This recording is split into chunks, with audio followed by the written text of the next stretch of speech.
Cinema മോശമാണെങ്കിൽ മോശമെന്ന് പറയാൻ എല്ലാവർക്കും സ്വാതന്ത്ര്യമുണ്ട്.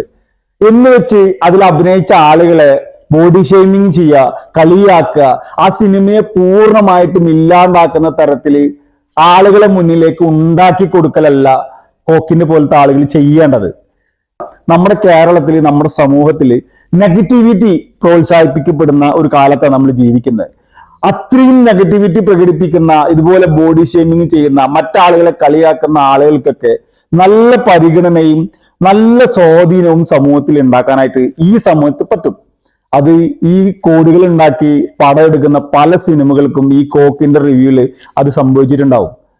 പടം മോശമാണെങ്കിൽ മോശമെന്ന് പറയാം, അതിനെല്ലാവർക്കും സ്വാതന്ത്ര്യമുണ്ട്.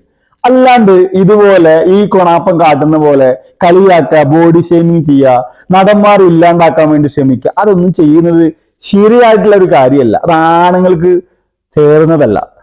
കയ്യെത്തും ദൂരത്ത് എന്ന് പറയുന്ന സിനിമ, ഫഹദിന്റെ ആദ്യ സിനിമ, ആ സിനിമ ഒന്ന് പോയി കാണുക. ആ ഫഹദ് അല്ല ഇന്നത്തെ ഫഹദ്. ആ ഫഹദ് ഒരുപാട് മാറി. ഇന്ന് ഇന്ത്യ മൊത്തം അറിയപ്പെടുന്ന വളരെ ക്രിട്ടിഷ്യനുള്ള ഒരു നടനായിട്ട് മാറി. മാധവ് സുരേഷ് ഗോപി എന്ന് പറയുന്ന മഹാനടന്റെ മകനാ.